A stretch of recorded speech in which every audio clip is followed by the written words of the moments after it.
Today, we tackle a fundamental question that cuts across every major faith. What is the single greatest virtue? Is it the clarity of wisdom, the commitment of duty, or the transformative power of love? Many philosophies offer a core principle to guide us toward a perfect moral life.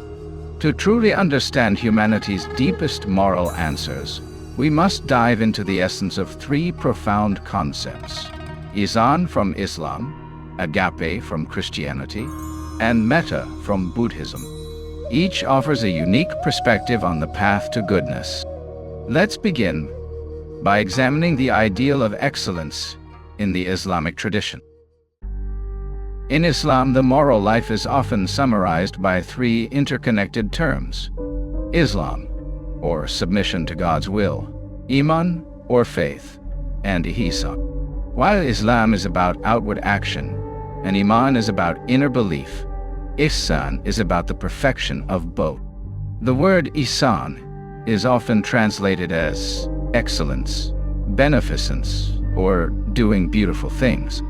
It's the highest level of moral and spiritual conduct. The foundational definition comes from the famous hadith of Gabriel, where the angel Gabriel appears to the Prophet Muhammad and asks him about the faith. When asked to define Ihsan, the Prophet replied, "It is to worship God as if you see him, and if you do not see him, know that he surely sees you." This definition elevates Ihsan beyond mere duty. It's not just about doing the right thing, but doing the right thing with the highest possible degree of sincerity and attentiveness. It is an intense, ever-present consciousness of the divine presence. It transforms every action, from prayer to helping a neighbor, into an act of profound and beautiful art. The pursuit of Ihsan is the striving for perfection, an active commitment to live a life worthy of the Creator's gaze. It integrates both wisdom, the awareness that God sees you, and duty, the flawless performance of worship, into a single cohesive virtue. But where does pure self-giving love fit in? For that, we turn to the Christian tradition.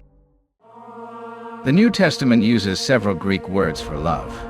But when Christians speak of the highest, most divine form of love, they use the term agape. Unlike eros, romantic love, or philia, brotherly love, agape is a radical, unconditional, and self-sacrificing love. It is not an emotion that comes and goes. It is a deliberate moral choice. Agape is most perfectly exemplified by God's love for humanity and the sacrifice of Jesus Christ. As the Apostle John wrote, "For God so loved the world that he gave his one and only Son." This act is the ultimate model of agape, giving without expectation of return even to those who are undeserving or hostile. Furthermore, agape is the supreme commandment given to believers. Jesus taught, "You shall love the Lord your God with all your heart and with all your soul and with all your mind." This is the great and first commandment. And a second is like it: "You shall love your neighbor as yourself." He then extended this even further, commanding his followers to love their enemies. This is why agape is often considered the greatest of all virtues in Christianity. It is the fulfillment of the law, the divine spark within every human relationship. It is the active embodiment of grace and compassion, requiring an immense degree of duty, a commitment to this difficult command that is intrinsically motivated by love.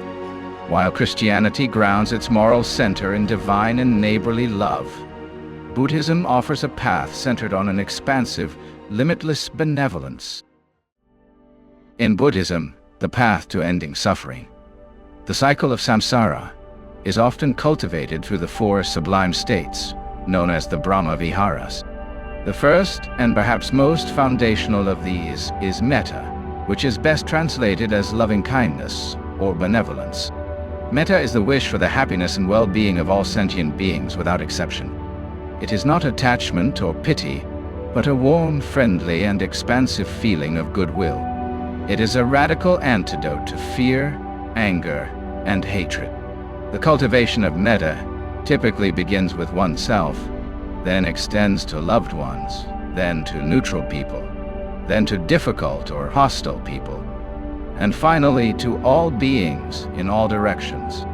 It is a systematic, meditative practice designed to break down the barriers of the self and eliminate the illusion of separateness.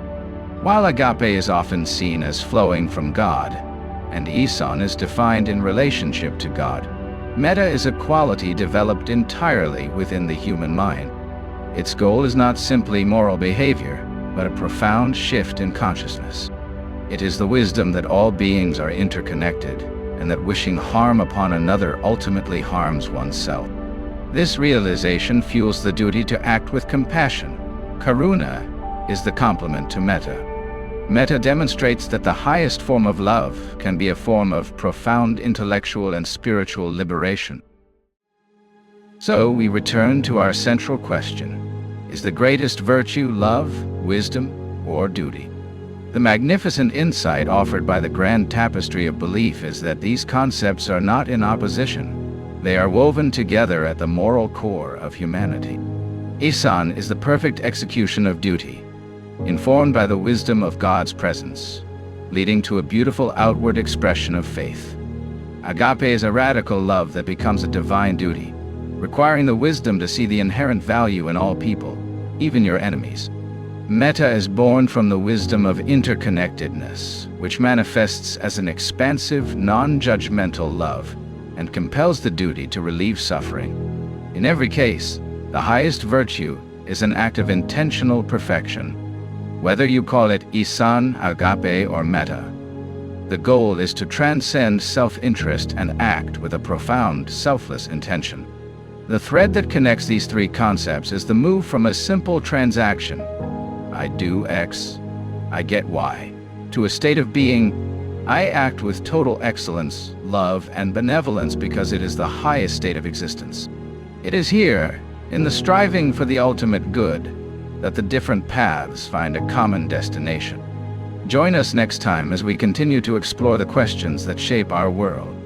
If this deep dive into the moral core of the world's great faiths resonated with you, please like and share this video. Your support helps others on their search for meaning.